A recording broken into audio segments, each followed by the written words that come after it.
দেশের পোশাক শিল্প কি অটোমেশনের আওতায় আসবে নাকি সেই মান্দাতা আমলের অ্যানালগ সিস্টেমেই থাকবে তা নিয়ে নিজেদের অবস্থানের কথা জানান দেন সরকার, মালিক ও শ্রমিক নেতারা। শ্রম সচিব বলেন, পোশাক কারখানায় অটোমেশন আসবেই, সেটি কোনোভাবেই ঠেকিয়ে রাখা যাবে না। ফলে শ্রমিকদের অবশ্যই প্রশিক্ষিত হতে হবে। তবে শ্রমিক নেতারা বললেন, সব পোশাক কারখানা অটোমেশন হলে বেকার হবে সিংহভাগ শ্রমিক।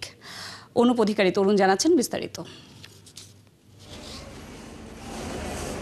চীনের পর বিশ্বের দ্বিতীয় সর্বোচ্চ তৈরি পোশাক রপ্তানিকারক বাংলাদেশ।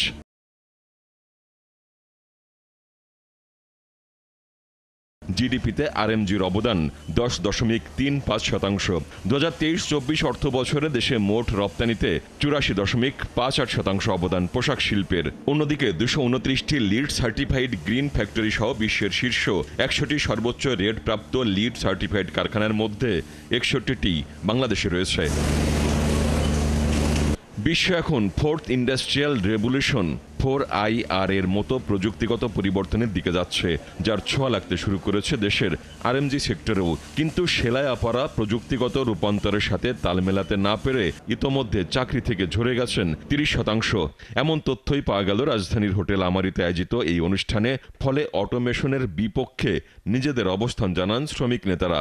আপনি যত গাড়ি দাবি দিবেন তত তার বেতন তাকে তার জীবনযাত্রা লিড করতে দিবেন সেভাবে। গ্রেডটা কিন্তু আপনার আগের গ্রেডই রয়ে গেছে। এখন যে গ্রেড, তার মানে হলো আমরা মনে করি যে অটোমেশনের জন্য এখানে আমার স্ট্রাকচারের মধ্যে গ্রেডের একটা নতুন একটা সংযোজন দরকার। মালিকদের পক্ষ থেকেও আমাদেরকে ওইভাবে কখনো আলোচনায় অংশগ্রহণ করতে দেয় না এবং সরকার থেকেও না। আমার লেবারই তো মানে এখানে কষ্ট কম আছে, প্রচুর লেবার আছে, পারমিট কষ্ট এমনি কমে যাচ্ছে। আমরা অটোমেশনের পলিসি নিব কেন? শ্রম সচিব বলেন, এআই এর যুগে অটোমেশন ছাড়া বিকল্প কোনো উপায় নেই। ফলে যেটি করতে হবে তা হলো পোশাক শ্রমিকদের প্রযুক্তিতে প্রশিক্ষিত করা। আমাদের অটোমেশনের বিকল্প নেই এবং অটোমেশন হবেই, এটা কোনোভাবে ঠেকিয়ে রাখা যাবে না। এটি বাস্তবতা। এখন এই বাস্তবতা কিভাবে আমরা এটাকে অ্যাড্রেস করবো, এটি হলো আমাদের স্টাডিতে যেটা আসে, সেটা হলো মূল চ্যালেঞ্জ। এখানে যদি বলেন যে আমরা জবলেস হয়ে যাব, সবকিছুই বাস্তবতা।